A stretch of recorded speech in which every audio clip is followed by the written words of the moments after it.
Bonjour et bienvenue à la Culture en action. Aujourd'hui, nous sommes samedi le 28 septembre et c'est le vernissage de 3 nouvelles expositions. Je vais donc vous présenter aujourd'hui Dualité de la Corporation des métiers d'art en Charlevoix, L'art à table qui, elle, est présentée par le festival Cuisine, Cinéma et Confidences, ainsi que Chinanou, présenté par M. Denis Namoun-Thibault.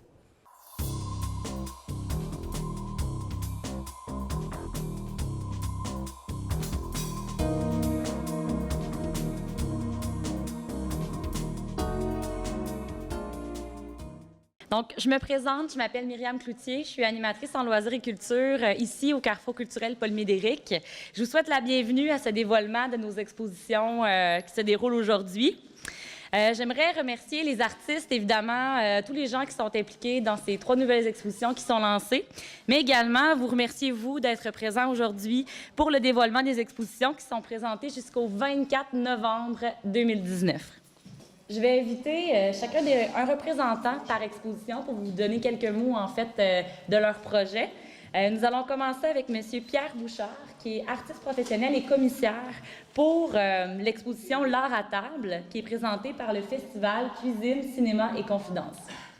La seconde exposition que je présente aujourd'hui se nomme L'art à table et c'est une exposition qui est présentée par le festival Cuisine, Cinéma et Confidences. Et j'ai la chance d'avoir avec moi M. Pierre Bouchard, qui est artiste de l'exposition, mais aussi le commissaire de cette exposition. Bonjour, M. Bouchard. Bonjour. C'est un plaisir de vous recevoir aujourd'hui au Carrefour culturel avec nous. Merci à vous. Premièrement, pourriez-vous nous dire un peu comment est venue pour vous l'idée de faire une exposition ici? Bien, tout d'abord, c'est en rencontrant Lucie Tremblay du festival Cuisine, Cinéma et Confidences. Je ne sais jamais l'ordre qu'il faut le dire. Bref. Elle voulait faire un volet plus art visuel. Et puis, on s'est parlé un petit peu, puis elle a vu que je pouvais être la bonne personne pour monter ce genre d'exposition-là. Et puis, donc, c'est comme le festival Cuisine et Cinéma, sur le thème de l'alimentation, sur le thème de l'agriculture aussi, et puis de tout un peu les enjeux là, qui tournent autour de ça. OK. Et comment, est-ce que c'est vous qui avez fait le choix des artistes? J'ai fait le choix des artistes avec Lucie. C'est des gens qu'elle connaissait. C'était Benoît Levesque est un photographe culinaire et puis elle avait déjà travaillé avec lui. Même chose pour Benoît Aquin dans le milieu du cinéma. C'est un photographe qui fait du photojournalisme. Mais j'avais déjà vu le travail de Benoît Aquin aussi, donc c'est ça. Ça a été comme un peu naturel là, de se faire un trio comme ça. Et puis voilà. Benoît Levesque a photographié ici des producteurs et des restaurateurs de la région de Charlevoix. C'était quoi le concept exactement? C'était de choisir des producteurs de la région, en fait, qui font aussi partie de la table agro, et 5 restaurateurs, de les jumeler ensemble. Par exemple, on a jumelé là, Damien Girard et puis M. Dominique Truchon, de chez Truchon à la Malbaie. Donc, M. Truchon devait prendre le produit de Damien, qui était je pense, un flanc de porc. Oui, c'est voilà, un gros morceau de bacon. Et puis, et il devait apprêter ça. Donc, il devait faire un plat. M. Truchon devait faire un plat. Donc, on a pris, Benoît Levesque a pris le portrait de chacun, du producteur et du restaurateur, du plat final et du produit. Fait que c'était la rencontre comme ça. Là. Puis ça a été comme 3 jours de photos là, dans la région. Mais c'est quand même intéressant, puis c'était quand même tout un défi pour les restaurateurs de devoir inventer quelque chose avec un produit qui ne travaillait pas nécessairement dès le départ. C'était, par exemple, il y avait des restaurateurs qui ont fait un plat comme, on va dire, from scratch, à partir de rien. Et puis, il y en a d'autres qui l'avaient déjà là, dans leur menu, donc ça leur faisait plaisir en même temps. C'était vraiment beau à voir, là, les restaurateurs arrivaient avec leurs petits plats, ils le mettaient par terre et puis la photo se prenait. Là. C'était comme si c'était un petit peu un petit bijou. Là. C'était comme, Tout à fait. D'ailleurs, les photos sont magnifiques. Oui. La lumière à l'intérieur, c'est vraiment... c'est très professionnel. On voit vraiment qu'il y a du bagage derrière tout ça. Oui. Oui. Maintenant, si on parlait de Benoît Aquin, le photojournaliste, pouvez-vous me parler un peu de sa démarche?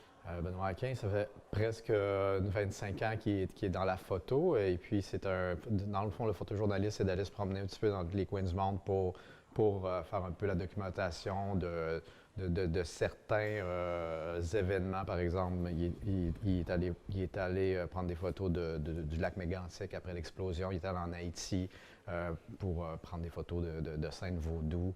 Il est allé en Chine aussi pour montrer la pollution qu'il y avait dans un désert en Chine qui était créé par l'homme. Donc, c'est ça, c'est un travail de documentation. Donc, ces photos sont reprises dans des magazines aussi, là, dans le Time Magazine ou The Guardian à Londres. Et qui a fait aussi, qui a exposé un petit peu partout dans le monde, là, à Londres, à Paris, au Musée des Beaux-Arts du Québec. Donc, c'est un artiste qui est quand même très reconnu. Son lien à lui avec le milieu culinaire est moins flagrant, mettons. Il est moins flagrant. Il y avait une collection qui portait sur l'agriculture d'aujourd'hui, là, très moderne. Puis il y avait aussi une collection qui était sur la chasse. Et puis c'est plus ça qui nous a attirés. Donc l'alimentation, la chasse, une façon de s'alimenter. C'est aussi une culture là, qui est parfois méconnue, parfois qui est un petit peu... pas problématique, mais parfois que les gens sont contre la chasse ou pour différentes raisons. Donc, on trouvait ça super intéressant de montrer des scènes comme ça. Des scènes assez crues, là. Il y a des animaux morts, là, des caribous qui sont dans la neige et au froid, mais il y a des super belles scènes aussi. Tout à fait. Puis il y en a des plus subtiles que pour voir le canon, il faut prendre le temps d'observer la photo. Oui. C'est des très, très belles photos, là. On voit vraiment je sais pas, il y a une espèce d'ambiance là, dans ces photos-là. C'est à voir.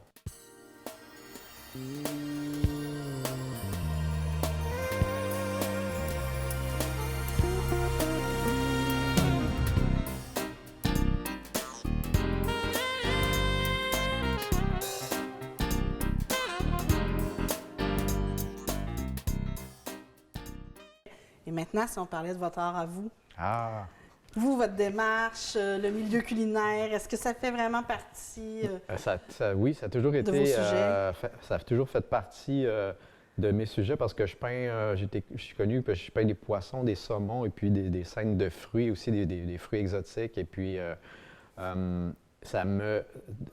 puis dans ma carrière, je me suis associé avec des chefs aussi, comme un peu naturellement.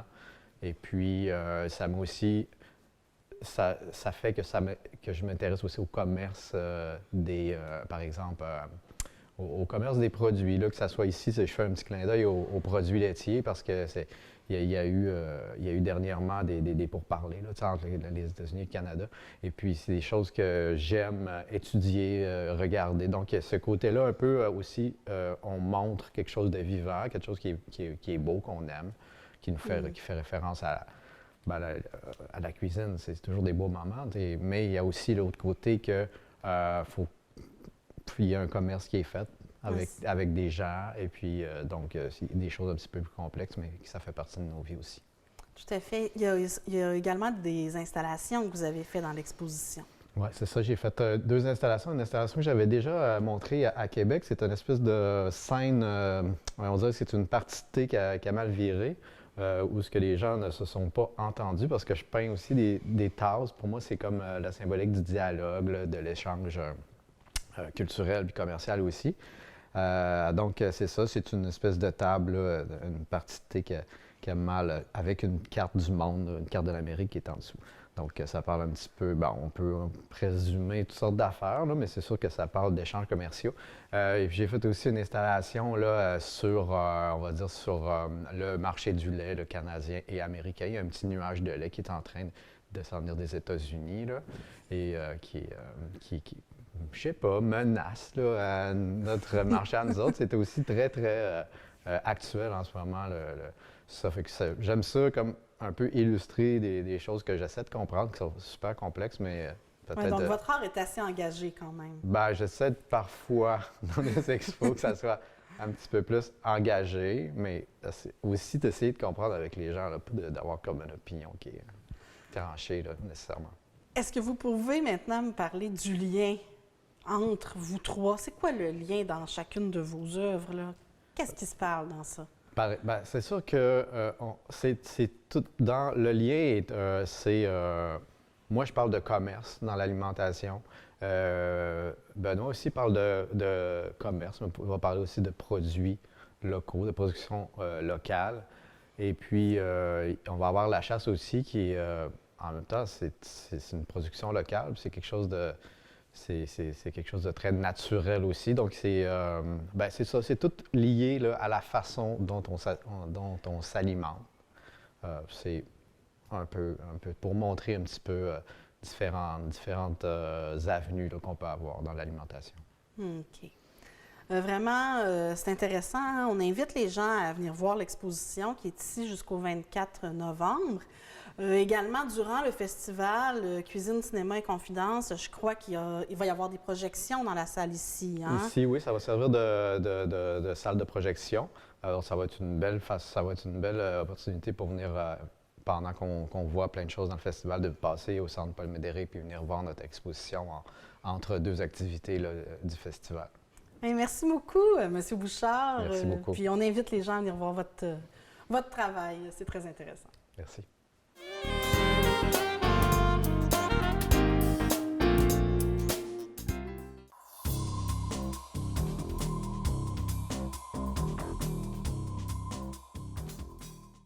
Donc, j'inviterai Bénédicte Séguin, présidente de la Corporation des métiers d'art en Charlevoix, à nous adresser quelques mots sur la nouvelle exposition Dualité.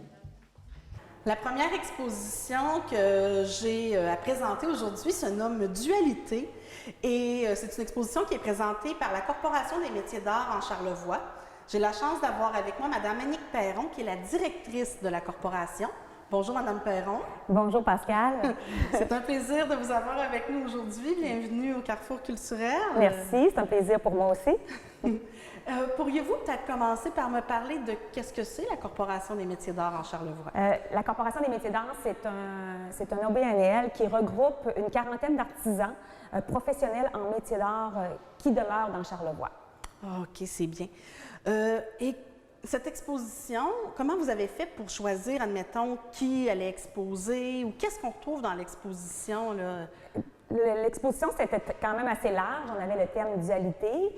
Donc, nous, on a fait un appel à tous les artisans qui voulaient créer une pièce en rapport avec la dualité. Qu'est-ce qui les appelait là-dedans? Qu'est-ce que la dualité leur faisait créer? Donc, chacun des artisans ont produit une pièce qu'on peut voir ici aujourd'hui.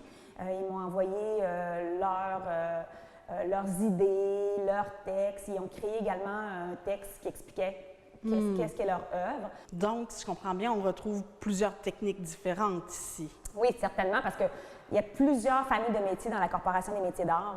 On peut retrouver ici, on retrouve le bois, la céramique, on a de la pierre, on a du textile, on a vraiment de tout. C'est vraiment magnifique comme exposition. Oui, elle est vraiment incroyable. Moi, je suis fascinée de cette exposition-là. Je trouve qu'on a du talent, c'est fou. Là. Je suis d'accord, c'est de toute beauté. C'est magnifique, vraiment. Oui, et il y a une belle unicité aussi dans les œuvres qui se parlent. Certainement. C'est vraiment, pour un collectif, c'est assez impressionnant. Là. Oui. Oui. Dernièrement, on a pas mal entendu parler de vous avec ici le Carrefour culturel. Je crois que vous avez un échange, en tout cas, plus dynamique que jamais. Est-ce que vous voulez m'en parler un peu? Certainement. Je pense que c'est un partenariat qui est comme naturel. D'ailleurs, je pense que le Centre culturel est un peu pour ça. Hein, c'est pour les artistes d'ici. Tout à fait. Quand on a rencontré Bénédicte et moi, M. Fortin, le maire Fortin, on a dit, on y en a parlé de notre projet de venir s'installer un petit peu ici, d'avoir un genre de mini-pied à terre, comme on peut dire ici, pour autant le dynamiser que de travailler avec le centre culturel. Et c'est pour ça qu'on a créé les mini-résidences d'artistes. On a cette exposition-là. Donc, pour nous, la corporation, c'est vraiment intéressant parce qu'on peut travailler avec vous, avec toi, Pascal. On peut travailler avec Joanne, avec Myriam, avec les employés qui sont sur place ici. C'est un tout petit OBNL qu'on a. Hein? Donc, on travaille avec des subventions seulement. Moi, je suis à temps partiel. Fait que le fait de travailler ici dans le Paul Médéric, c'est comme si on avait un certain soutien. Oui, c'est facilitant. C'est très facilitant et ça a vraiment bien été. Hein. À date, Tout à en tout cas, fait. ça va numéro 1. D'ailleurs, est-ce que vous pouvez m'en parler un peu comment ça a été les mini-résidences? Oui, le mini-résidence, ça, c'est un projet que la présidente Bénédicte, elle avait à cœur depuis une couple d'années, elle nous en parlait. Donc, on a commencé ça cette année vraiment comme petit. C'est pour ça qu'on appelait ça les mini-résidences. On a fait un appel d'offres aux artisans de la Corporation des métiers d'art. On a parlé un petit peu du projet. Cette année, c'était seulement sur 4 jours. C'est pour ça qu'on appelait ça des mini-résidences. Okay. Avec un projet, chacun avait un projet. On a eu 6 artistes qui sont venus durant le mois d'août, le mois de septembre, qui sont venus passer, qui ont 4 jours, dans le fond, par semaine, et qui ont créé, chacun avait un projet. Donc, ça s'est super bien passé. On ne savait pas comment ça allait se passer du tout. C'était une tentative et les artistes ont adoré vraiment. C'était un coup de cœur. Le local, l'endroit, vous autres, je pense qu'on est en plein cœur comme ça de Baie-Saint-Paul. C'est merveilleux. Puis l'année prochaine, nous, notre but, c'est de le refaire, mais vraiment d'une manière encore plus professionnelle, faire des appels d'offres cet hiver, puis de faire ça vraiment plus à long terme. OK. Faire des vraies résidences avec des artistes aussi qui viennent de l'extérieur. Ils peuvent coucher à la maison mère, puis venir passer une semaine, par exemple, ici.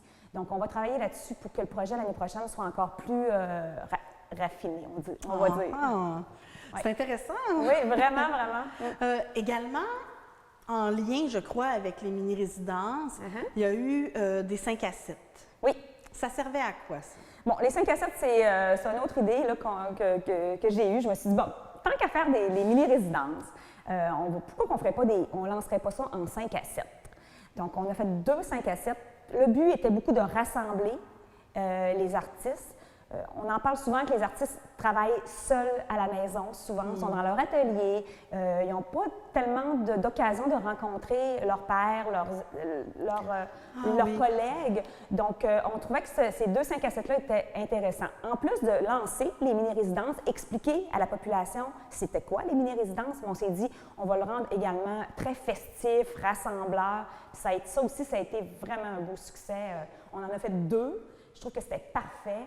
Le premier c'était beaucoup des gens qui s'intéressent à l'art, ils voulaient savoir c'était quoi les mini-résidences.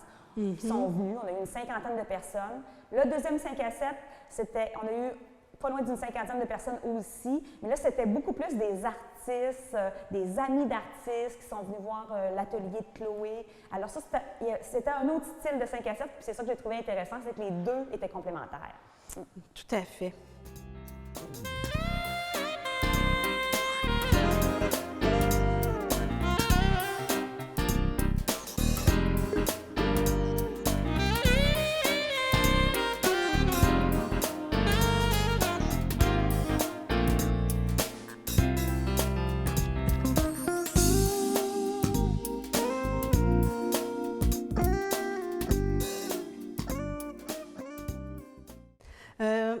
Pouvez-vous me parler un peu des projets futurs de la Corporation des métiers d'art? Les projets futurs, on en a plein de projets futurs. Je crois qu'il y a des événements qui s'en viennent. Ben oui, c'est ça. Là, cette année, on déménage dans le Salon des métiers d'art.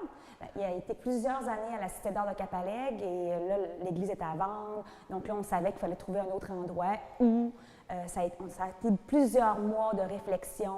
On vient de Saint-Paul ici, on reste à la Malbaie, qu'est-ce qu'on fait avec ça? Et finalement, on a signé une entente avec le Fairmont, le manoir Richelieu. Donc, le Salon des métiers d'art va avoir lieu le 22, 23 et 24 novembre prochain.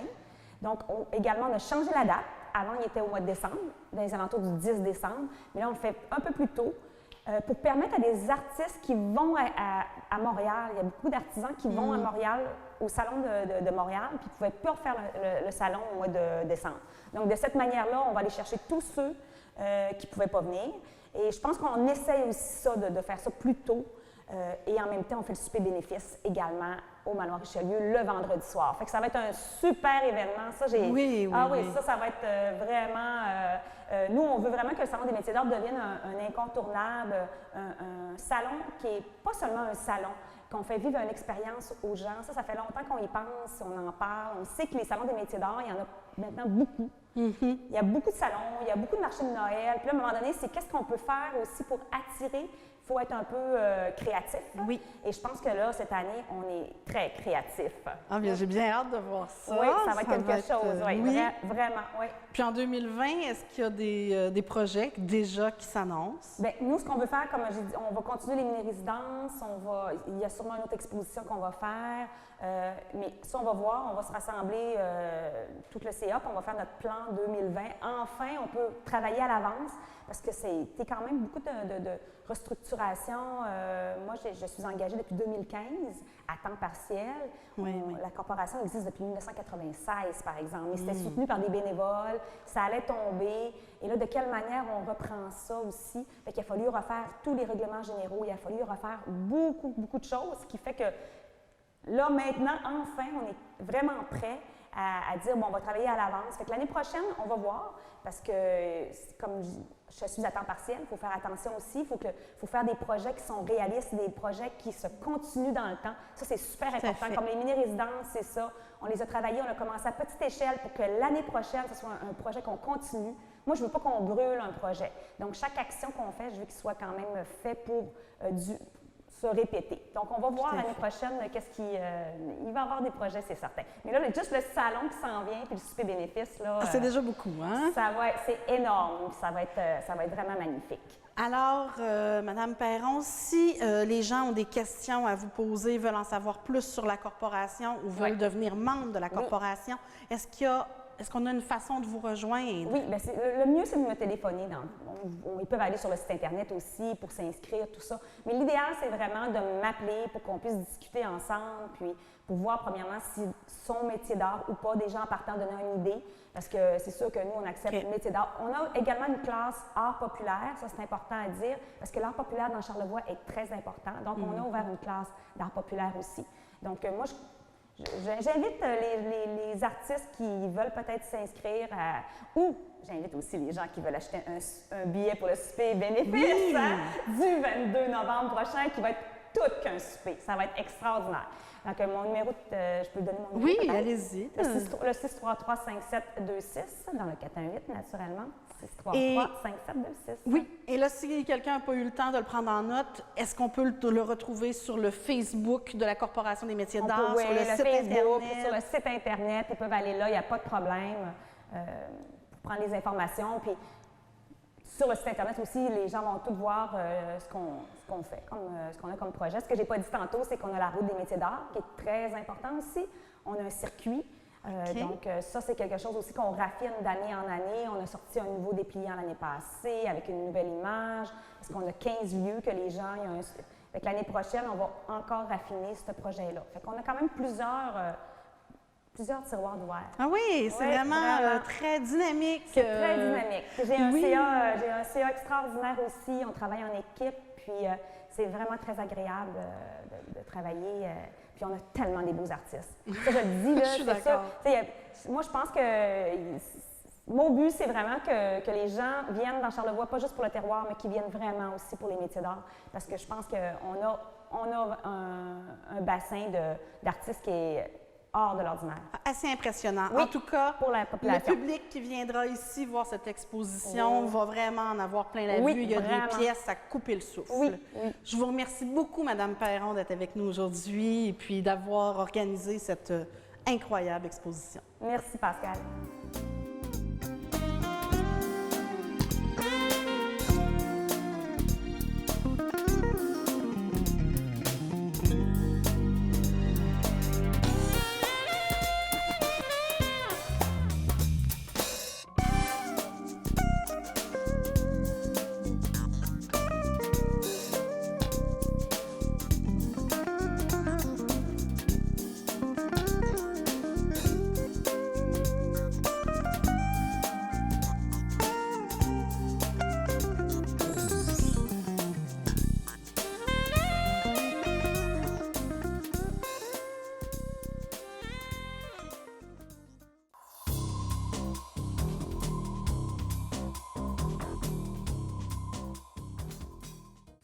Finalement, j'inviterai M. Denis Namoun-Thibault, qui est artiste et sculpteur professionnel, à vous parler de son exposition Shinano. Alors, la dernière exposition que j'ai au Carrefour culturel à vous montrer aujourd'hui se nomme Chinanu. Et ce sont les œuvres de M. Denis Namoun-Thibault qui est avec moi aujourd'hui pour parler de son exposition. Bonjour, M. Thibault. Bonjour. Bienvenue au Carrefour culturel. Merci bien. C'est un plaisir d'être avec vous aujourd'hui. On va commencer dans le vif du sujet. Pouvez-vous m'expliquer votre titre? Qu'est-ce que ça veut dire, Chinanu? Chinanu, c'est nous autres, ça veut dire nous autres, hein, c'est en Innu. Donc, nous autres, c'est vraiment une exposition, je voulais faire un petit peu une rétrospective des 15 ou 20 dernières années, que depuis on s'est installé ici dans Charlevoix avec notre entreprise Téwagan Expérience Autochtone. Donc, c'est vraiment ce qu'on a vécu, ce qu'on a fait, ce qu'on vit au travers de ces 15 années-là. Donc, et puis chaque tableau représente un petit peu des événements pour nous autres qui ont été importants. Ce qui veut dire qu'on peut vous retrouver sur plusieurs des œuvres. Oui, on peut retrouver des gens de la famille, on peut se retrouver nous-mêmes, et puis tout ce qui est symbolique pour nous au point de vue animaux et végétaux, on retrouve tout ça. Pouvez-vous me parler, donc, vous avez dit que ce qu'on retrouve ici, c'est surtout des scènes de votre quotidien avec Téwagan Expérience. Pourriez-vous me parler de qu'est-ce que c'est que Téwagan? Téwagan, premièrement, le mot, ça veut dire le tambour. C'est un tambour, et le tambour, c'est un petit peu le battement de cœur de toutes nos nations. Téwagan, on a créé ça ici en 2005, et puis c'était vraiment pour créer le lien avec les gens, pour la transmission un petit peu des valeurs et pour redorer un petit peu notre image des Premières Nations par rapport à ce qui s'était déjà passé historiquement. Donc, c'est vraiment, mais nous, ce qu'on présente, c'est vraiment la fierté.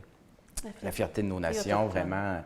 Vous voyez, il y a beaucoup de couleurs, il y a beaucoup de mouvements, il y a beaucoup de dynamisme. Donc, c'est vraiment dans cet esprit-là qu'on a créé cette entreprise-là et les sites qu'on a. Et puis, bien, tout ce qui découle de ça dans notre fabrication d'artisanat ou dans les peintures, bien, on essaie de présenter vraiment la joie, la fierté et puis c'est ce qu'on veut propager. Et qu'est-ce qu'on fait à Téwagan? C'est une adresse? Téwagan, ce qu'on peut faire, c'est des visites. On a plusieurs plateaux, donc on a reconstitué des plateaux de façon plus historique ou d'autres qui sont plus modernes un peu. Mais on peut faire des visites, voir un petit peu ce que les Européens ont vu lorsqu'ils sont arrivés ici sur un plateau où on a tout en écorce et tout a été reconstitué avec les outils, tout ce qu'on pouvait utiliser à l'époque.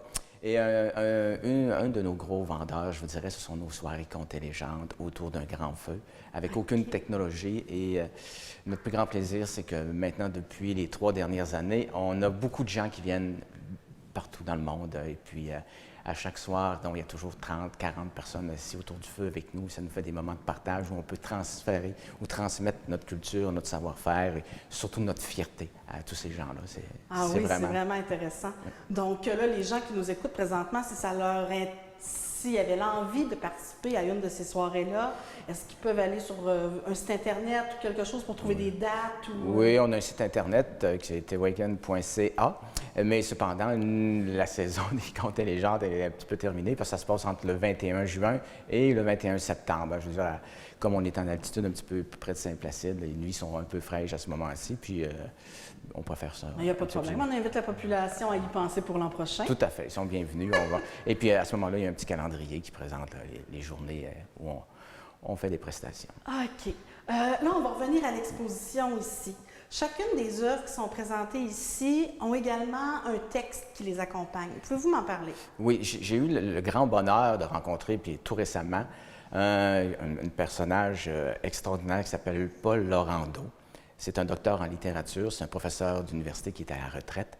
Et lui, il s'amuse à faire ce qu'il appelle des pictogrammes, c'est-à-dire qu'à partir d'œuvres d'artistes, en regardant seulement l'œuvre, et rapidement, en 30 minutes, il fait un petit texte, surtout de style poésie, avec des alexandrins, ça rime, et c'est savoureux, c'est magnifique.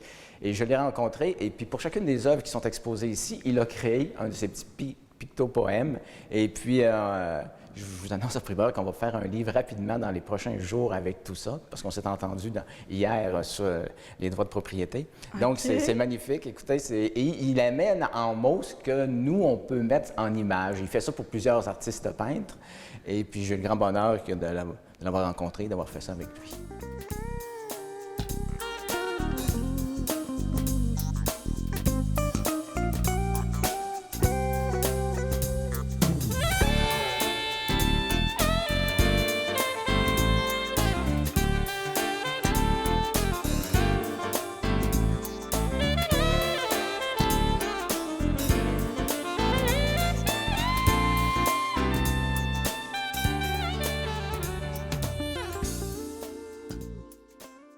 Donc, il a créé un pictopoème sur chacune des œuvres qui sont présentées ici. Exactement. Et ça nous donnera éventuellement, lui, il appelle ça un imagiaire, hein, ce style de livre-là, imagiaire pour les images et les mots qui sont mélangés là-dedans. Et puis, on va produire un petit livre avant la fin de l'exposition et on espère peut-être revenir faire une lecture de ces pictopoèmes ici dans un petit événement. Ah, OK. C'est intéressant. J'ai hâte de voir ça. Dans vos œuvres, il y a beaucoup de choses. Est-ce que vous pourriez m'en décrire une ou deux, là, qu'on voit un peu qu'est-ce que ça représente? Bien, le titre de celle-ci, c'est un petit peu le feu sacré, hein, d'une génération à l'autre. C'est qu'on voit que de plus en plus, hein, dans les communautés, puis un petit peu partout, les powwows, les rassemblements de danse traditionnels, ils sont sortis un petit peu des placards. Et puis, il y a les anciens qui avaient des façons de faire qui sont en train de transmettre à la nouvelle génération, toujours autour de ce feu sacré-là. Donc, et puis c'est magnifique, hein? Le lien qui avait été brisé quelque part avec les pensionnats entre les parents et les enfants et les parents, on est en train de reconstituer ces liens-là de transmission de valeurs au travers de ces événements-là qui sont magnifiques et ils sont toujours riches en couleurs. Ces événements-là, vous avez dit que c'est dans les powwows. Dans les powwows, oui, tout à fait. Donc, ça représente un peu un powwow où les anciens, qui sont plus dénudés, avec les plus jeunes en habits maintenant traditionnels qui sont beaucoup plus colorés. Il y a une réunion autour du feu et on transmet maintenant ces valeurs de power, de bonté, de partage, hein, et puis de joie et d'amour, c'est ça. Très intéressant. Est-ce que vous avez d'autres œuvres que vous aimeriez nous raconter qui ont vraiment une histoire? Là? Oui, bien, une autre œuvre, c'est La jolie dame au papillon qu'on peut regarder. Hein. Vous avez vu récemment tous les rapports qu'il y a eu sur les femmes en milieu autochtone. Bien, moi, ça m'a inspiré cette œuvre-là où je trouvais que la femme autochtone a été trop longtemps dans un cocon, emprisonnée. Vraiment. Et puis cette œuvre-là, ben, on la voit maintenant entourée de papillons qui volent autour d'elle. Et puis que j'espère que dans nos communautés, puis chez nos femmes autochtones, elles vont voler maintenant et déployer leurs ailes dans plein d'activités. Donc c'est vraiment ce qui m'a inspiré pour cette œuvre-là. L'espoir de libération chez les femmes autochtones. Hey, c'est vraiment très joli. Merci, M. Thibault. Est-ce que vous avez des projets à venir que vous avez envie de nous parler? Oui, il y a un autre projet. Écoutez, on est parti dans les livres et l'écriture et c'est un grand bonheur de pouvoir partager ça. Et on avait déjà un premier livre sur l'attrape-rêve, la légende de l'attrape-rêve. On a déjà commencé un deuxième livre et la page titre est ici. Hein, c'est le deuxième livre, ce sera la légende de l'aigle et du huard et qui explique pourquoi toute la symbolique des plumes et surtout la plume d'aigle est importante pour nous. C'est un projet qui est en mouvance, on est en train de travailler, puis qu'on espère être capable d'avoir un autre livre de cette légende-là pour le début de la prochaine année. OK. Donc là, il y a un livre qui s'en vient avec les pictopoèmes, oui. Un autre livre qui s'en vient sur les plumes. Oui. Tout ça dans la prochaine année. Oui. Donc, il faut rester à l'affût. Tout à fait. Probablement que sur le site de tes week-ends que vous avez donné tout à l'heure, on va pouvoir retrouver tout ça. Tout à fait. Puis on va tenir les gens au courant. Puis c'est toujours dans une optique de partager vraiment notre culture, notre valeur et la fierté qu'il y a derrière tout ça. Merci beaucoup, M. Thibault. C'est vraiment un plaisir. Et puis, on peut dire que votre exposition est des plus colorées. D'accord. Merci. C'est vraiment très beau. Merci beaucoup. OK. Miigwech.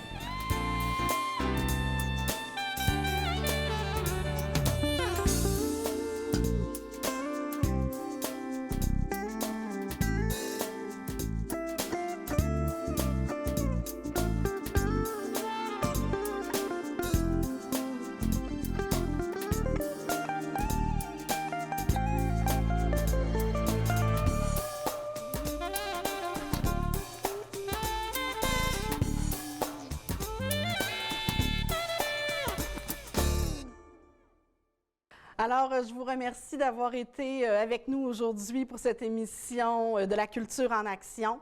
Les expositions que je vous ai présentées sont ici jusqu'au 24 novembre, dont Dualité de la Corporation des métiers d'art en Charlevoix, L'art à table du Festival Cuisine, Cinéma et Confidence, ainsi que Chinanu de Denis Namoun-Thibault. Bien sûr, on a toujours nos 2 expositions permanentes, dont celle-ci, Espace Baie-Saint-Paul Expo Expérience, où vous pouvez vraiment explorer là, sur écran tactile de nombreuses photos, vidéos qui nous parlent du patrimoine, de l'histoire de Baie-Saint-Paul, mais aussi des villages environnants. On a également le Studio Trad, qui est notre exposition sur les techniques textiles traditionnelles de la région, où vous pouvez les explorer, en apprendre plus sur ces techniques. Donc, je vous invite à venir nous visiter. Au revoir.